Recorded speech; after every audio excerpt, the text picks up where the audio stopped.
चलिए आज हम आगे के टॉपिक पढ़ेंगे जिसमें क्या चीज़ है, परजीवी जीवाणु क्या होता है, परजीवी जंतु क्या है, इसके बारे में पढ़ेंगे।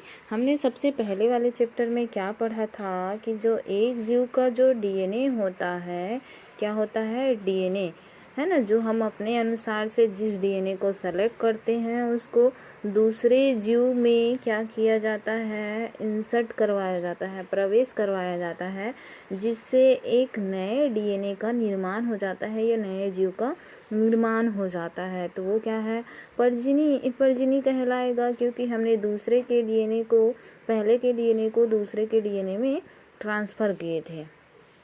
इसी तरह से आगे हम देखते हैं कि यहाँ क्या करता है, जो बाहरी डीएनए जो होता है ना, बाहरी डीएनए जो होता है उसको क्या किया जाता है, दूसरे जीव में, बाहरी डीएनए को दूसरे जीव में प्रवेश करवाया जाता है, जिससे उसके जो लक्षण है, एक नया लक्षण उसमें दिखाई देता है।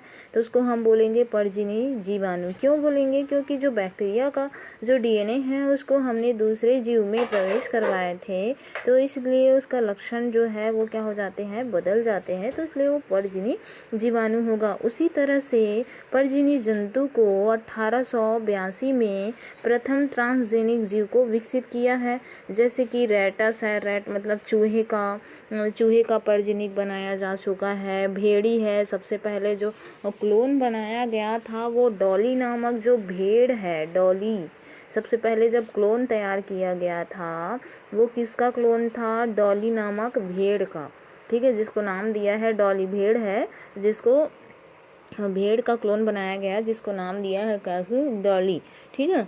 इस तरह से उसमें बताया गया है कि जो ये क्या होते हैं, जैसे इसमें प्रविष्ट करवाया जाता है जो वृद्धि हार्मोन होता है। वृद्धि हार्मोन मतलब जो ग्रोथ करने के लिए, आगे बढ़ने के लिए, लंबाई चौड़ाई है ना, मोटाई, ये सब में ग्रोथ करने या वृद्धि करने के लिए जो हार्मोन दिया जाता है वृद्धि हार्मोन होता है।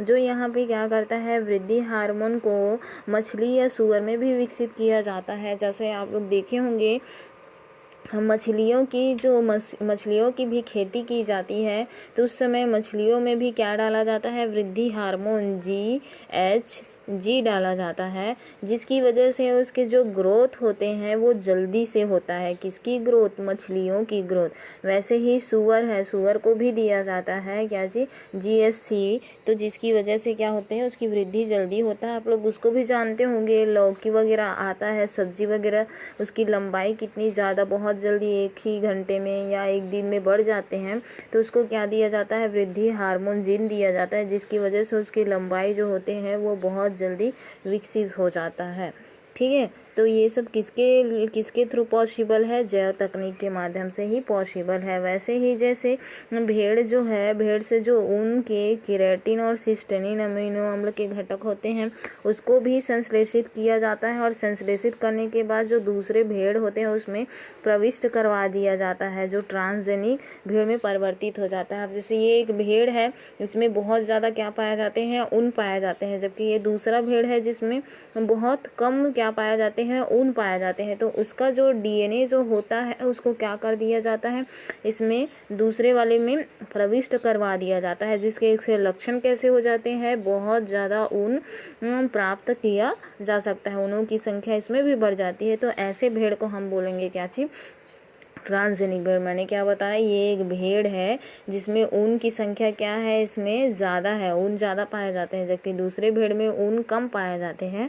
तो उस कंडीशन में ऐसे में क्या किया जाता है कि इसका जो डीएनए है दूसरे वाले भेड़ में प्रवेश करवा दिया जाता है, जिसकी वजह से इसमें ऊन की संख्या जो है, ऊन जो है वो बढ़ जाते हैं। तो इस तरह के जो भेड़ होते हैं उसको ट्रांसजेनिक भेड़ कहा जाता है।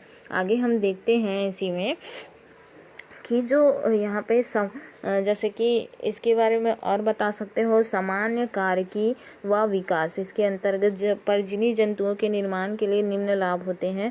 जैसे इसके माध्यम से जो ट्रांसजेनिक जंतुओं का निर्माण किया जा सकता है, जैसे हमने एग्जाम्पल बताए थे, भेड़ में एक भेड़ जो होता है उसमें ऊन बहुत कम पाया जाता है और एक भेड़ में बहुत अधिक ऊन पाया जाता है। तो उस कंडीशन में हम क्या कर सकते हैं कि जिसमें अधिक ऊन पाया जाता है उसके जो डीएनए है, जीन है, उसको क्या कर सकते हैं, दूसरे वाले जिसमें कम ऊन पाया जाता है उसमें प्रविष्ट करवाने से उसमें क्या होता है, ट्रांसजेनिक भेड़ में विलगित हो जाता है और बहुत अधिक मात्रा में ऊन का निर्माण होता है। ठीक है, इस तरह से पाया जाता है।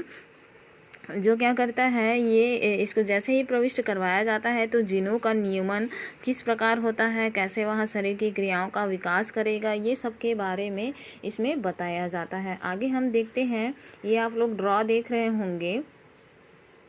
ठीक है, ये आप लोग ड्रॉ देख रहे होंगे जिसमें क्या किया गया है, यहाँ पे जैसे वांछित जीन जो होता है, वांछित जीन का प्रयोग में फेरबदल है ना, एक जीन का जो होता है, जैसे इसमें ट्रांसजेनिक कांड, यहाँ से क्या किया गया, ये कोई क्या चीज़ है, जंतु है, जंतु के जो अंड होते हैं उसको निकाल कर क्या बनाया जा रहा है, ट्रांसजेनिक इंजेक्शन के रूप में तैयार किया जा रहा है और उसको क्या किया जाता है, दूसरे जंतु को दे दिया जाता है। दूसरे जंतु देने के बाद अंड कोशिका का सरोगेट माँ के स्थानांतरण में हो जाता है।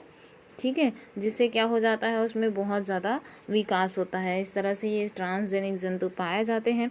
वैसे ही इसमें परजेनिक में किसका देख सकते हैं, चूहे में, कि जो चूहे का जब उसको ग्रोथ हार्मोन्स दिया जाता है तो उसकी जो वृद्धि होती है वो बहुत जल्दी होती है। तो इस तरह से इसमें ट्रांसजेनिक जंतुओं का निर्माण किया जाता है। ठीक, आगे हम देखते हैं इसमें कि जैसे डीएनए है, डीएनए माइक्रो इंजेक्शन है, डीएनए माइक्रो इंजेक्शन है, रिट्रोवायरस द्वारा जीन स्थानांतरण है, भ्रूणी स्टेम कोशिका माध्यिका जीन ट्रांसफ़र है, ये सब का आगे प्रयोग किया जाएगा जो हम इसको आगे बताएंगे कि ये क्या होता है। ठीक है।